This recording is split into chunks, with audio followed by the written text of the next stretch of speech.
Good evening, ladies and gentlemen. Come to you live from our company couch, here to ask the internet. This is the Gaming Saloon Reviews for December 25th, 2022. With your host, Spacer2448, and wrap it up Salon.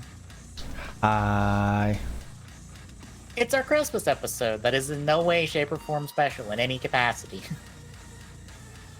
I mean, it is, because it marks the end of an end of one show to start another one. Fair. No, this was not planned. No. Us playing in advance stuff? That is a rarity here, folks. Because I think if we'd continued Hibiki proper, we would have had, what, 3 more episodes? I think. That sounds right. Yeah, because we stopped at 36, so yeah, 3 more. Yay, 3 more weeks of a show becoming a worse and worse version of the thing I like to start with. That doesn't give me flashbacks at all. You wouldn't be talking about Geo or nothing, would you?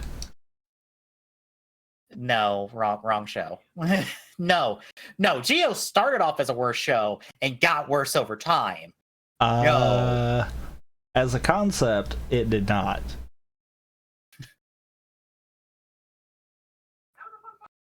I meant as a show I legitimately liked, and then it became a worse and worse version over the course of several weeks. Okay. Or in this case, several months.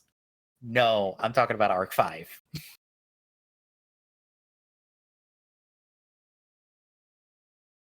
I am still unreasonably upset about that show for no good reason.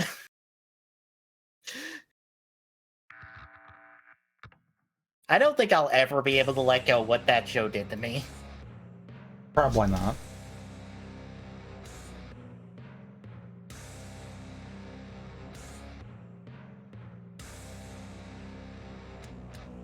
But yeah, like Tommy said, it's the end of our look at Hibiki, because we're looking at 7 Oni. Which basically, did you get through enough of Hibiki to know most of our characters? Because if so, that's about all you need for this. Quite literally. Yeah, do you know essentially the 4 main Oni and Asuma and Hitomi?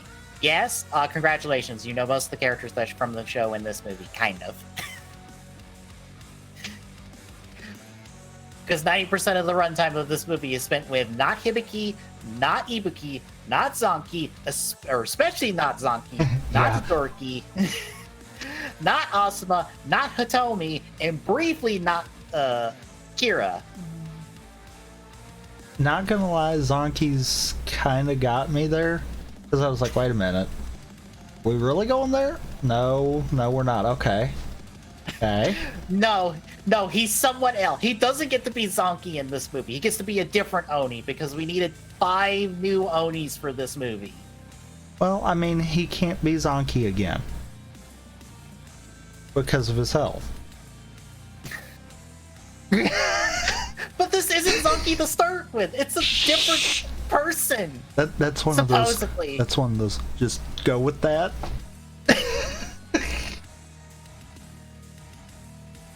But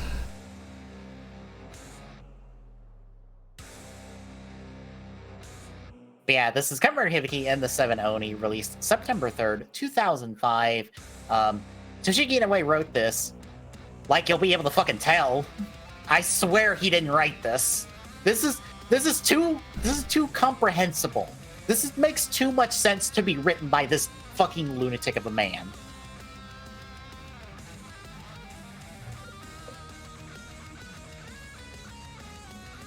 So yeah, I refuse to believe he wrote this. But also Taru Sakamoto, who did most of the directing for a lot of different Hibiki episodes, also directed this movie.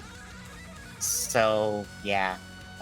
How do you feel about the solo Hibiki movie going in? As I said in pre-show,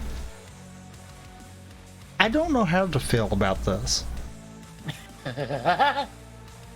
Fair. I didn't know going into it, and I still feel just as confused coming out of it, kind of deal. Because I'm like, it was a good movie. I just don't think that it had to be something tied directly to Hibiki, though. Yeah. And I think that might be why I'm just like, with it. Because it's not bad. Better than what the show was doing. But at the same time, I still wouldn't put it up there with some of the better movies that we've had. Yeah, it definitely feels like one of those movies of this needed about another half hour to really do anything of interest. And I think it's a combination between, one, the story itself really does kind of feel disjointed from what the A plot of the movie truthfully is. Because, you know, we kind of have the monster of the week kind of deal, and then we've got this flash to the past that I feel like is super... I feel like it's almost a case of that part of it really didn't have to not necessarily be there, but necessarily be part of Hibiki, period, kind of deal. It could have been its own thing and still had been just as good. It probably helps that this is based off the Seven Samurai story that is like a thing in Japan. Everyone's got to do their version of Seven Samurai, and this is just the writer version of Seven Samurai. I mean, it sounds about right. But I feel like it's that combined with the fact of, as you pointed out, we have 5 other characters, and guess how much development time we get with all of them. It's a good thing that for whatever reason in this movie that when they transform, they have to say their writer names. Yeah, because otherwise we wouldn't even know that. I swear, half these characters we don't hear their names unless they transform. Half is being generous. Okay, most of them. What's bad is I feel like even the ones that we actually know from the show don't get their names mentioned. And it's one of those, it's like, whoops. Now that they say that, I think Hibiki barely gets named in this movie. Yeah. Because it also took me a minute when I was watching it to be like, wait, are they recruiting Hibiki first? Oh, that's Hibiki, okay. Because I'm like, wait, who are they recruiting? Uh-huh. Oh, it's Hibiki. I think they literally say his name once. In a blink and you miss it line of dialogue. Mm-hmm. Yeah, the movie is is certainly a thing. I feel like why it works so well though is because most of the other characters that we don't really get the names for don't have a whole lot of bearing on the story. It's more they're just there to be a suit that fights, and I'm kind of fine with that. Yeah, it helps that most of the characters here, if you're not from the show already, or if you're kabuki, you're just here to punch something or play your instrument, and that's it. Whatever thing we got to do to get you into the plot, that is just the seasoning. Otherwise, you're just here to punch a thing and play your instrument at the end. And I kind of feel like that works when you're introducing a lot of characters into something that you don't have a lot of time to really flesh them out. Yeah. Because this movie runs... Let me get the official run time on this. because I have a copy of it downloaded. I didn't realize that I forgot I had a copy of it downloaded until my internet went out in the middle of me watching the movie, and I'm like, damn it! I gotta wait for. All right, I have this downloaded. Why am I not just watching that? Because it's the same thing. Good one. Because it is also the. It is an hour and a half. Yeah. Or just not shy of an hour and a half. Yeah, and you're not gonna get it all fleshed out, or you might as well say 5 new characters. Yeah, and 3 characters that were just going to have them be themselves and pretend they're different people. Because Hibiki in this movie, or not Hibiki in this movie, is just Hibiki. Yeah. It is him through and through, all his mannerisms and everything. The same with Hibiki, and the same with Todoroki. They might as well time travel to the past and just bend themselves. I mean, yeah, pretty much. Zanki is the only one over here that gets to be anyone different, and that's just because, oh, I get to be a Buddhist monk and a completely different Oni rider. But if you think about it, that kind of fits with what wound up happening with his character. Yeah. He's kind of became the chill dad kind of deal. Yeah. So really, he didn't get to really do anything but be a different name. And a different suit. I mean, that instead of a guitar, he has big club. I have to think the only reason they changed him is because they didn't want to have a duplicate weapon in the group. That's kind of what I would think. Because when they did the shot later in the movie where each of them were doing their finishers, I'm like, oh, okay, that might be why. Mm-hmm.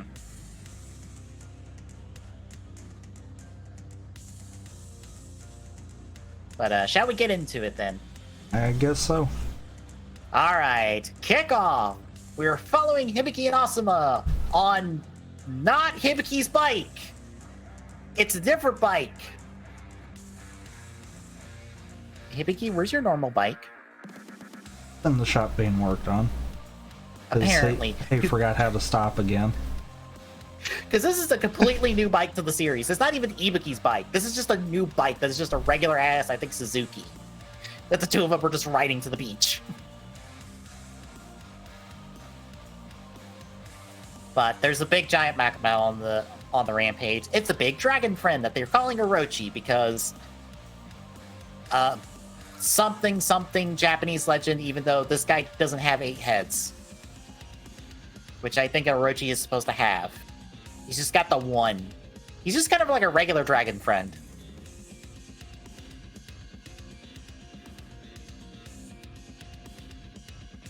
So Hibiki fights it. Asuma's on the watch. It doesn't go well. Eventually Asuma gets targeted and Hibiki has to take a shot. He goes down. He's in the hospital for the duration of the movie until the end because Asuma decides to go do research on this Makamau to try to figure out how to beat it.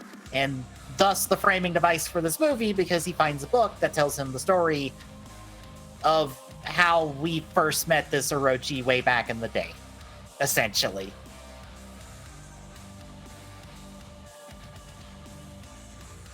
So we rewind back to the Sengoku era.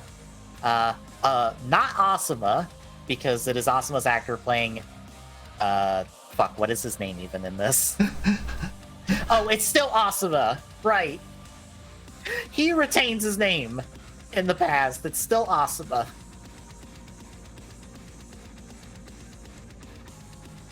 But him and his friend Hitomi, who is not Hitomi, because it's the same actress, are watching their village do this sacrificial thing with this young girl, Suzu, who is not Akira, who is just not going to get to appear in this movie at all, which kind of sucks. But she's getting sacrificed to the Makamau. Her dad tries to stop them. It fails. Dad gets murdered. They both get gobbled up by the Makamau. Oh no. And this has been happening yearly. So next year, Atoe gets the mark thing on her hand, so she's been marked for being sacrificed because that's a thing the Makamau do. At least in the past, I guess. This is a new thing. Or at least a past version of this one does that. Yeah.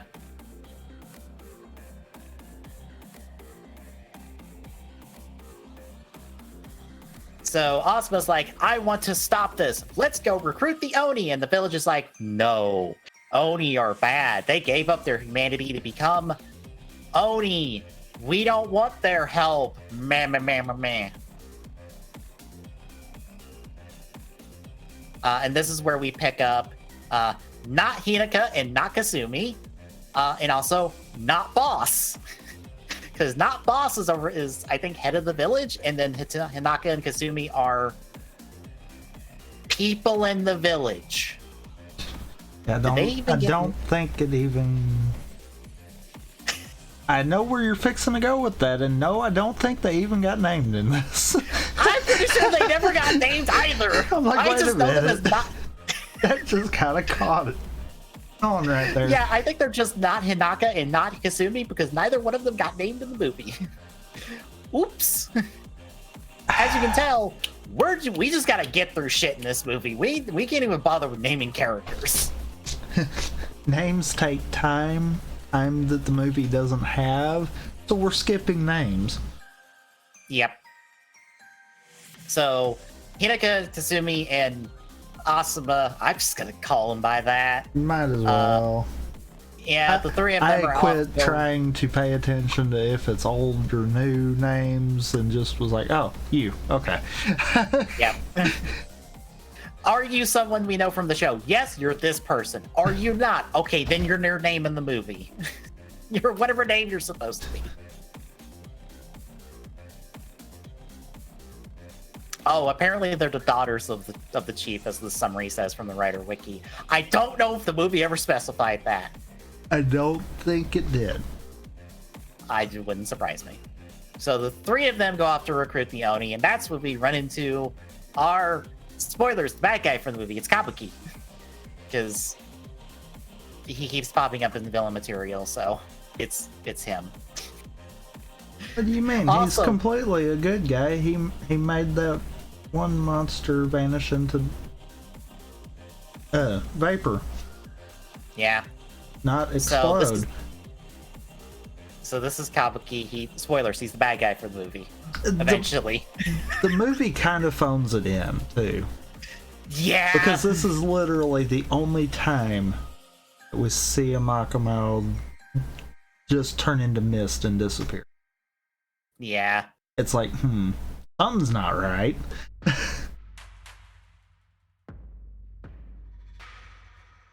So yeah, we see him fight, Makamau disappears, and Kabuki's like, oh, Kabuki's like, oh, I'm gonna get some food from the villagers, and this little kid wants to also get some food, but since he touched it, oh no, can't have that, Oni touched it, bad, meh. So sad, because people don't trust the Oni, even though he literally just saved your asses from this fucking monster. What the fuck's wrong with you people? Yeah, but he's a monster because he's using the monster's powers. That's how that works, right? I mean, that's every writer show, but... Uh-huh. It really, honestly, now that I think about it, the only in a way thing about this movie is the fact that these villager people kind of suck. In general, they're kind of stupid and assholes for no good reason. I mean, is it really just a him thing, or is he just writing it based off of what he notices? I mean, that too. But that's the only part of this movie that feels like, here's the Inoue seeping in. It's him really pushing this as the plot. I mean, yeah. So yeah, they recruit him. He's along for the ride, and he's like, let's go recruit this guy I know, Hibiki. So they go to his little hut thing, and he's working on a weapon that kind of made his house explode a little bit. And that's when Asuma's like, fuck you, you killed my brother, no! And Hibiki's like, I mean, I'm not gonna tell you what actually happened, but it's... Which I think about this. By the time you find out what actually happened, it's like, that is kind of stupid why we've went this entire movie without just saying, no, this is what happened. That is also the, in a way, thing about this movie of just like these two characters refusing to have a conversation about what the fuck actually happened because reasons. Runtime. We can't have Hibiki in the movie for the rest of the whole movie, otherwise we win. I mean, we still could have Hibiki doubting himself this entire time. We just don't need to add it that Asuma really hates him. Yeah, because of a dumb misunderstanding that makes no sense.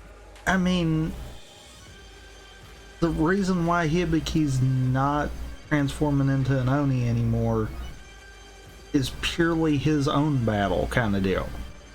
Yeah. We don't need added. That feels unneeded. It's enough that Hibiki's like, I fucked up. I kept my eye off my apprentice at the wrong time, and he fucking died on my watch. And I could have stopped it if I just paid attention more, but I didn't, and I blame myself for it, and I refuse to be an Oni anymore because I don't deserve to be an Oni anymore. That's a plot. That's enough. Yeah. We did not need to add more to that. But yeah, Hibiki says no, so they just move on. They pick up Hibiki next. He's running a town. And he's like, I'm tired of running in this town. I'm gonna leave with them. Bye. And they just fuck off and leave. We have destabilized a major town because Hibiki just fucked off and left without leaving anyone in charge. I guess. That's fine. That definitely won't be a problem later. Yeah, they head to a temple next to recruit not Zonky, especially not Zonky, because it's just Zonky's actor playing new character Toki, who's a Buddhist monk that has fucking psychic powers, I guess. Because he just stopped a rock midair being thrown at him and just hucked it back at Kabuki.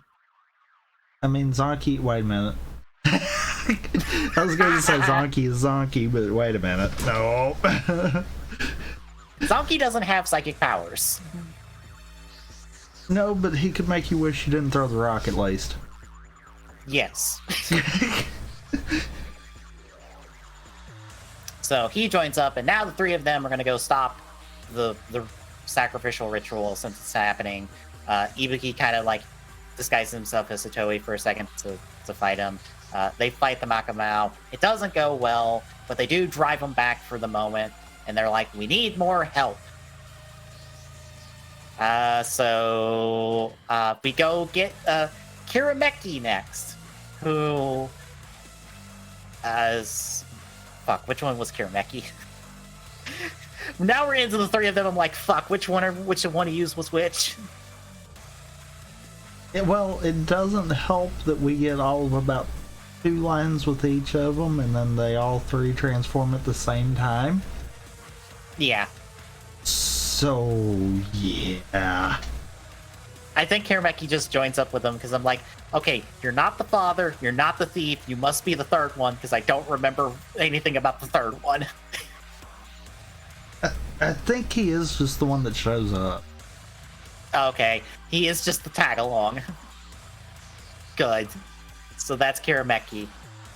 They then have to go rescue Nishiki because he's being executed because he's a thief person, except he breaks out of it with his people and then fucks off.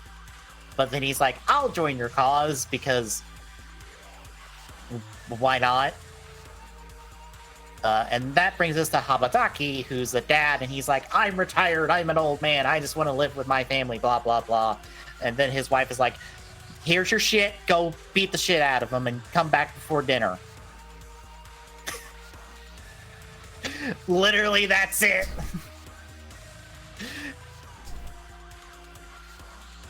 So that's our 7 Oni, because we're minus Hibiki, who's saved Asuma from being beat up by some samurai guys, and is also just kind of watching things because he's like, I'm gonna keep an eye on stuff, but I don't want to hop in because no.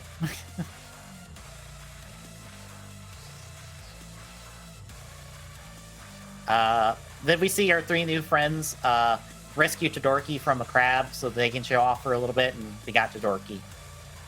So now we have the 7 Oni. I forgot about Todoroki getting recruited in like this 5-second scene. That I swear, if it was positioned different, could almost be passed off as reused footage. True. Also, the fucking shoulder pads on Todoroki's outfit. Why does he have the massive shoulder pads?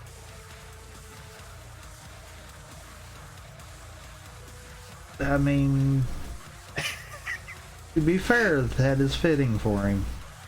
I know, but it was just the one time in all of their costumes and stuff for this movie. I'm just like, why is your shoulder pads as larger than your fucking head?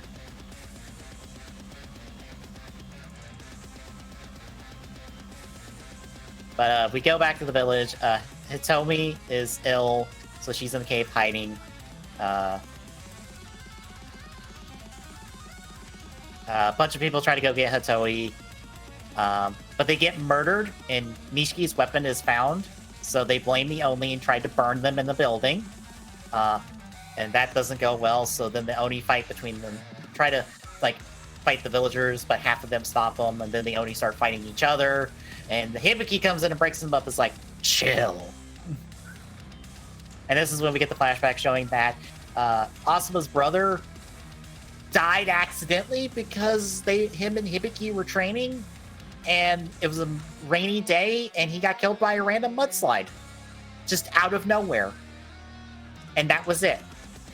And that was the entire misunderstanding, which is, again, fucking stupid that they didn't have this conversation, but fucking whatever. Uh-huh. And when Hitomi's brought back, she identifies Hibiki as the murderer, and he's like, you know what, you're right, I did murder them, because fuck the Oni, I want to be a Makamau, because that's how things work, because you can just be one or the other.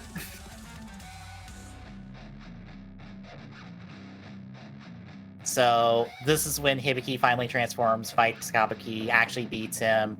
Kabuki gets murdered by the Makamau because you did a bad job.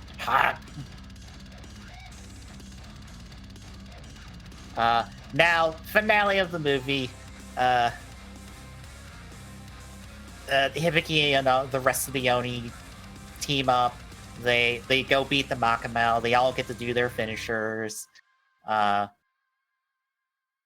they beat the regular people, and they beat the one that Kabuki didn't beat earlier in the movie. But we don't see them beat the dragon because the book ends before that. And as we find out, as we come back to the present, Asuma, seeing this, is like, ah, crap, what do? We didn't find out how to beat the one thing that we needed to beat. But then Hibiki's like, hey, by the way, I'm fine. I'm going to go fight it again. So he goes and fights it, but Asuma's like, wait, there was a special sword that they made that's in a cave, supposedly, even though we saw it get dunked in the water in the past. So I don't know how it got back in the cave. Asuma brings the sword to Hibiki. It's like, it's your sword from the past, and that lets him be armed, and it blows up the monster. And hooray, the day is saved as it was in the past, because that's what happened in the past, essentially. So all the Oni go their separate ways, and the village is like, we should support the Oni, and that's when they formed the group Takashi after Asuma's brother, and that is how the organization started. And that's the movie. So, how did you feel by the end of it? Just kind of Yeah. It's fine. which is a lot more than I can say for the last couple weeks of Hibiki that we watched. I mean, yeah. Did it have to be a Hibiki movie? No.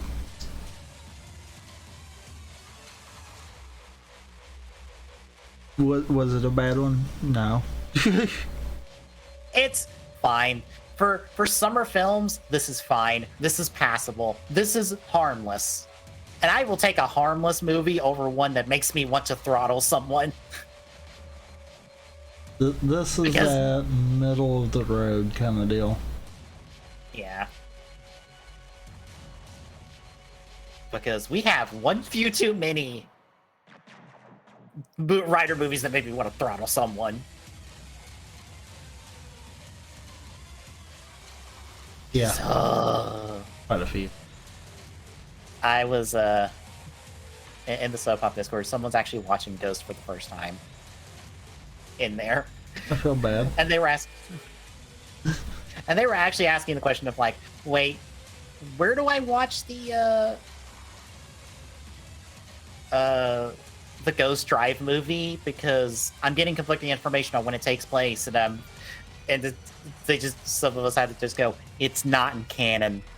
It kind of doesn't matter.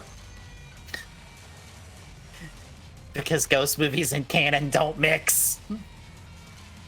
Ghost plus canon does not mix. No.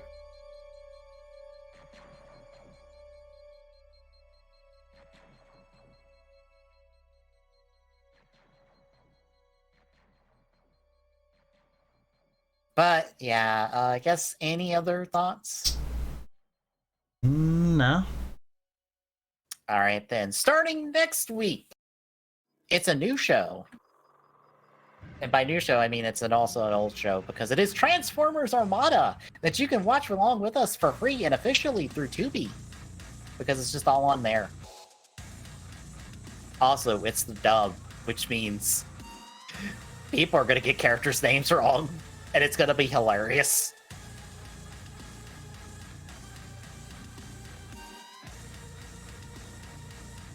But also, the show is good from what I remember.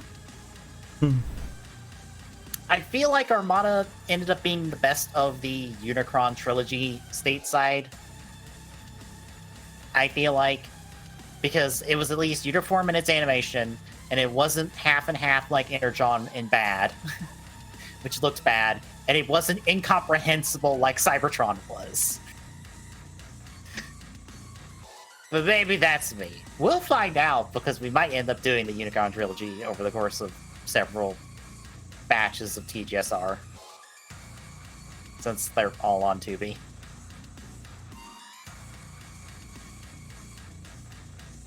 But we'll do the whole show, and maybe if the show doesn't destroy us by the end. As long as your memory for it is better than your memory for Hibiki, then we'll be good. Here's the thing. I don't think I've seen all of Armada to start with. I remember only bits and pieces of, like, some of Armada. I don't think I've even watched all of Armada, so fucking I don't know. Oh boy. This is gonna be a ride for both of us. Oh boy. It'll be fine. I can't wait to get started watching it and then realize that then we hit that realization where you have noticed that you've watched most of the episodes.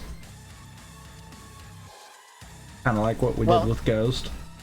I know, but I also know I have not watched actually all of Armada. I've seen summaries of Armada, but I definitely have not watched all of Armada. I may have watched all of till like Prime dying, which is like a quarter to halfway through the show.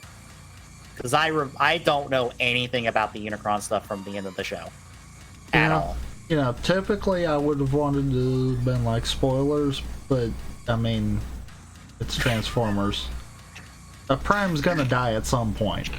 Prime dying in this show? The fuck you say? He takes a death in all of them. Literally. That's kind of his thing. Yeah, there's not one Transformer show where Prime has not taken a death. And also, Unicron showing up in the show, that's kind of the point of Armada. Just throwing that out there. I couldn't resist that though on the Prime dying part, because it's like, yeah, normally that would be a whoops spoilers, but nah. It's not if Prime dies, it's how Prime dies is the spoiler. And when. Yes.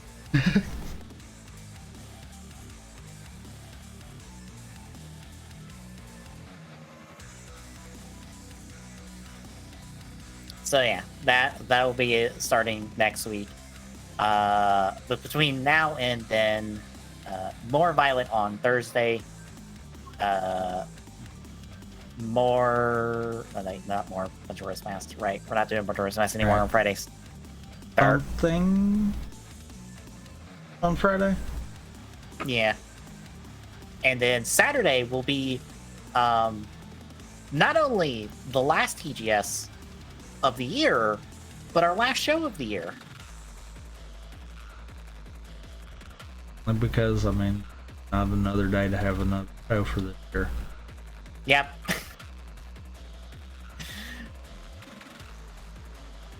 It will probably be light on news.